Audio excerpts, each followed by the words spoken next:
hope they treated you well on that bus, partner. Let's start there first before we talk about elections.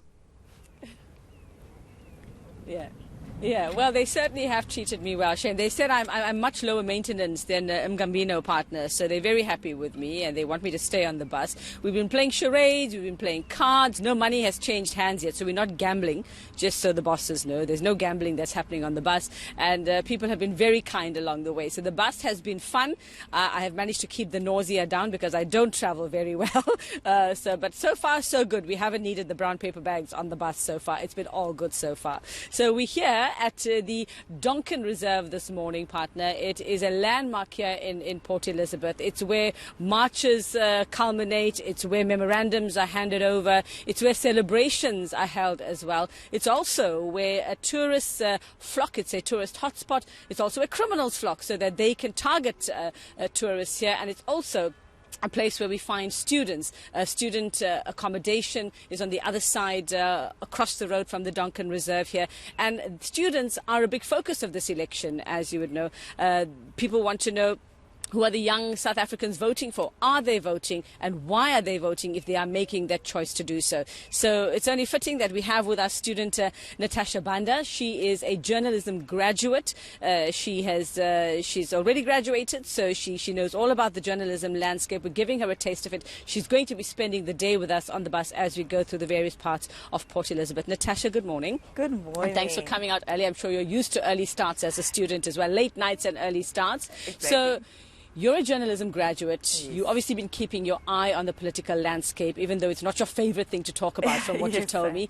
Are you going to be voting in this election? Yes, I will be voting. I will, for sure. I am voting. And would you like to tell us who you're going to be voting for? Right now, I don't want to say who I'm voting for because I'm still trying to decide. There's two parties that I'm looking at, so I'm trying to decide who deserves my vote at the moment. So what are the things that you're considering when you're deciding which of those two parties is going to get your mark on that ballot paper? What are the issues for you? What do they need to do for you? Okay, for me, as a recent graduate, what I'm looking at right now is employment. I'm looking for a job, and I'm looking for a party that can promise me a job, and not just promise me one that can deliver employment, because right now the biggest issue that we have in Port Elizabeth is employment. Graduates are staying at home without jobs, and I don't want to be a graduate that stays at home without a job. So if there's a party that can show me that they will deliver a job for graduates, then that party might get my vote, as well as housing and the crime issues that we have in Port Elizabeth. A party that can tackle the issues that we have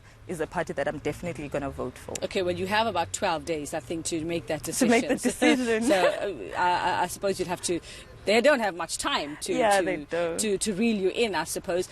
Are those the same concerns of your fellow students and your friends? I just want to know, are they going to be voting? What do you guys talk about? Do they even talk about elections? Yeah, we do talk about elections. Like recently we had a conversation about elections, whether people are going to be voting or not. And most of my friends said they won't be voting. And I asked, why aren't you guys voting? Because this is the only say that you have, and this is the only way that you'll be able to complain by voting. And they said, no, why should we vote? We've been voting and nothing's been happening. The promises are there, but no one is delivering. So why should we vote? And your family, I mean, your parents, and what are they saying about elections? You live in Walmer location, we understand. So it's on the other side of Walmer suburb. Yes. So what are their concerns?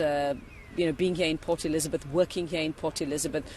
Are they happy? Are they unhappy with the way things are at the moment?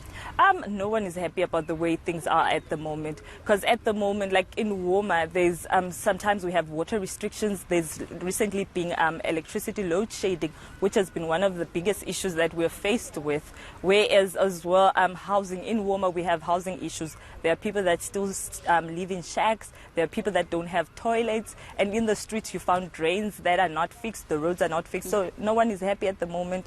But otherwise, we are going to vote. My parents are voting because at the end of the day, they want to stay loyal to the political party that they chose back then. And they also want to maintain the fact that we got our freedom, and their own people fought really hard for the freedom. So they want to make sure that we do not take advantage of that. Because my mom does make sure that I am going to vote.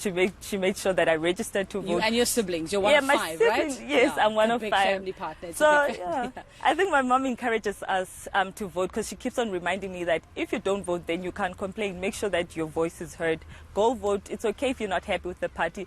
Just like have a hopeful heart, and hopefully things will work out. Don't waste that vote.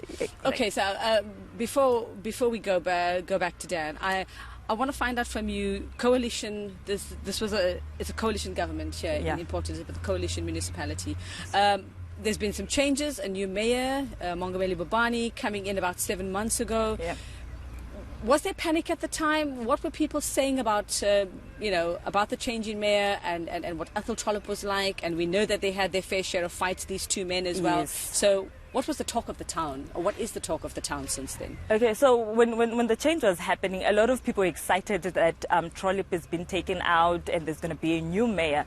But then once the mayor was brought in, then I saw a lot of people change their minds. All of a sudden they were not excited. All of a sudden they were not happy with the new mayor. And it seemed like he wasn't delivering. Like he made promises before he stepped in, and once he was in, then it was quiet. He wasn't nowhere to be seen. He wasn't there for the people. He wasn't doing any changes around the town. So people were a bit disappointed with him because they thought that he would bring change that's better than what Trollip had done.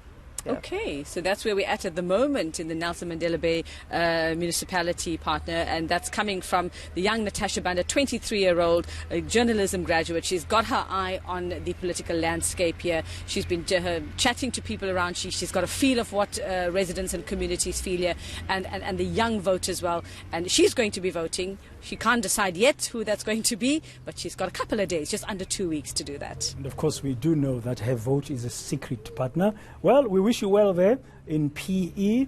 That's the city where my mother grew up. My late mother grew up in PE. It's a lovely little town there, but there's a lot of tension, of course, politically. Partner, we'll talk to you again later on.